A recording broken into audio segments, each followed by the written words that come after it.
is a dictatorial killer, and he will do it again if he can.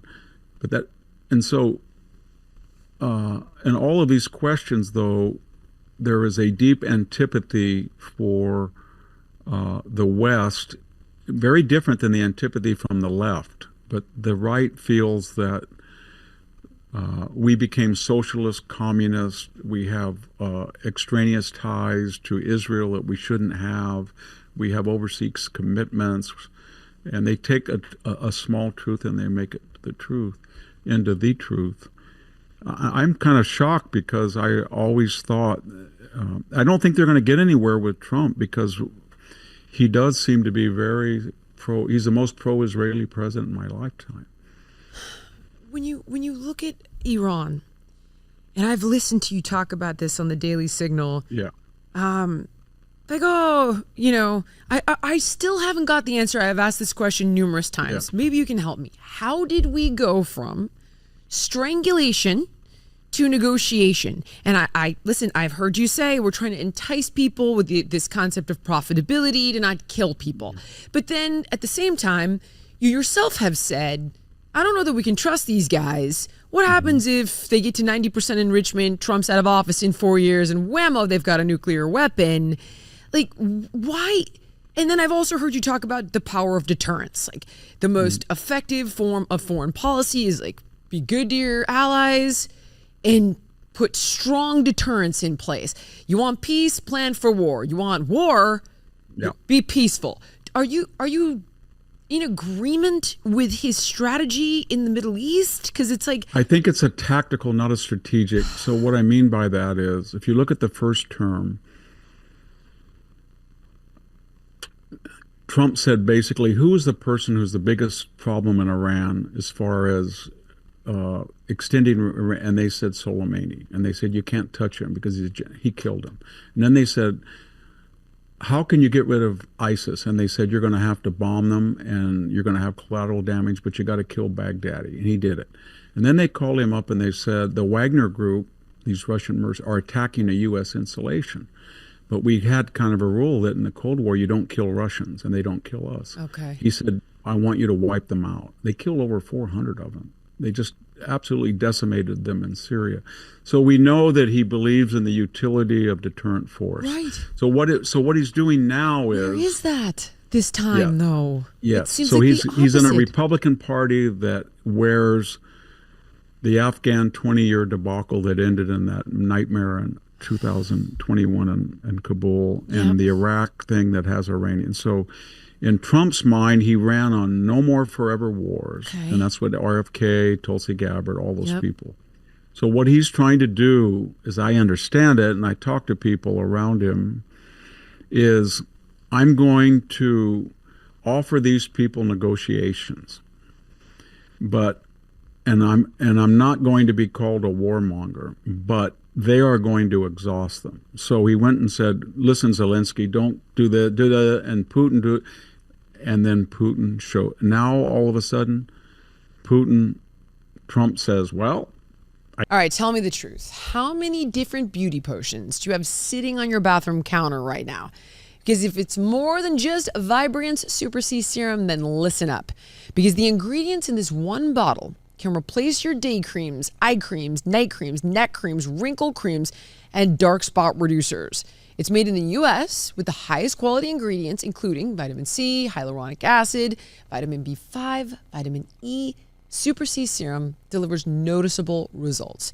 So simplify your skincare routine, get a healthier complexion, minimize wrinkles and age spots with Vibrance. And if you don't find it better than your current skincare, you'll get a full refund. So go to Vibrance.com/Jillian to save up to 37% off, and you get free shipping. That's Vibrance, Vibrance, Vibrance.com/Jillian. When we talk about success in the health and wellness space, people usually focus on the product.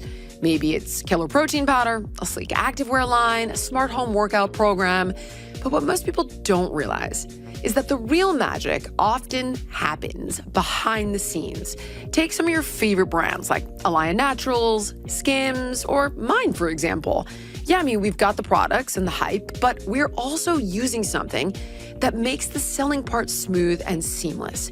That business, the behind the scenes business, is Shopify. And nobody does better than Shopify at selling. Home to the #1 checkout on the planet and the not so secret weapon, Shop Pay, which boosts conversions by up to 50%. That means fewer carts get abandoned and way more sales actually go through. So if you're serious about scaling your business, your commerce platform better be ready to meet your customers where they are online, in store, in their feed, and everywhere in between.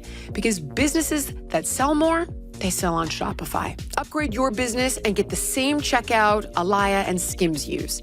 Sign up for your free $1 per month trial period at shopify.com/Jillian.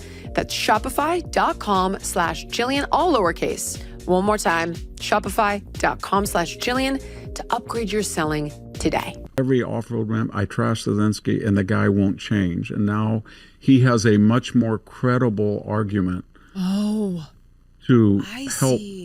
He's not going to let Ukraine end up like Afghanistan. If he did, it would ruin his presidency. And the same thing in the Middle East. I think what he's saying to everybody, we got about 4 or 5 more months before they rebuild their defenses.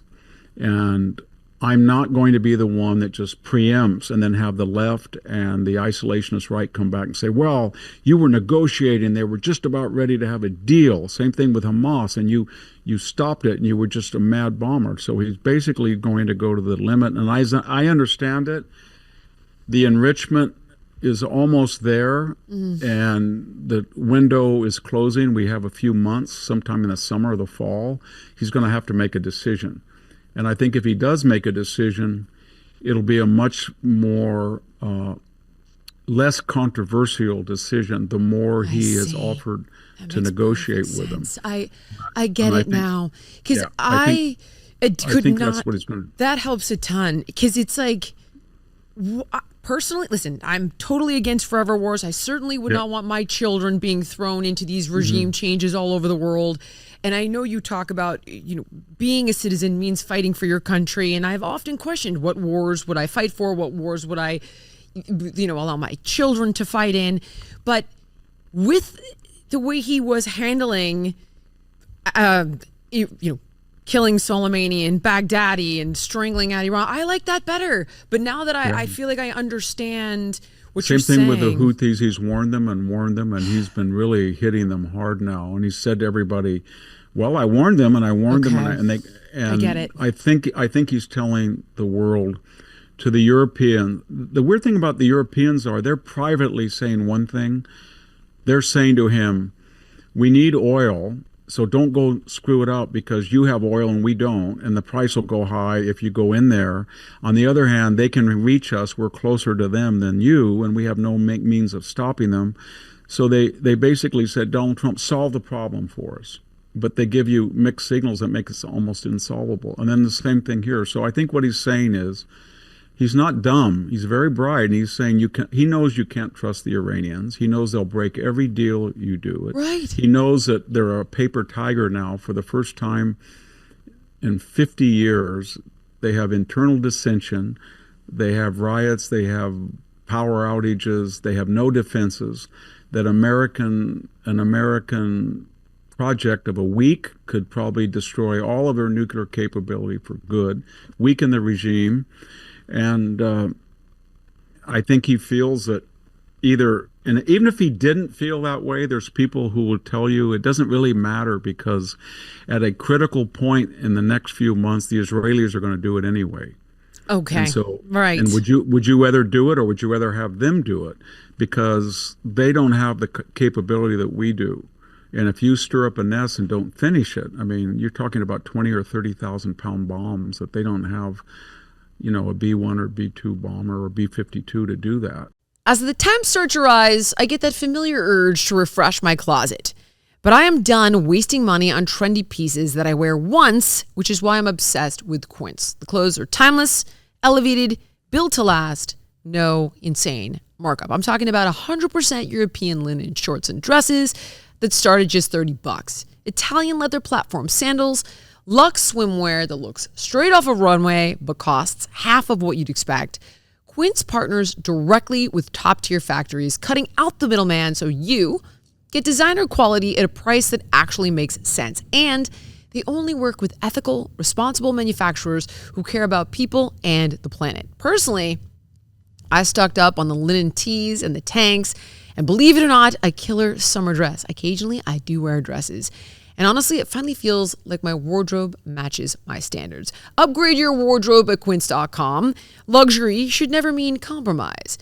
Team, give your summer closet an upgrade with Quince. Go to quince.com/Jillian for free shipping on your order and 365-day returns. That's QUINCE.com/Jillian to get free shipping and 365-day returns. Quince.com/Jillian.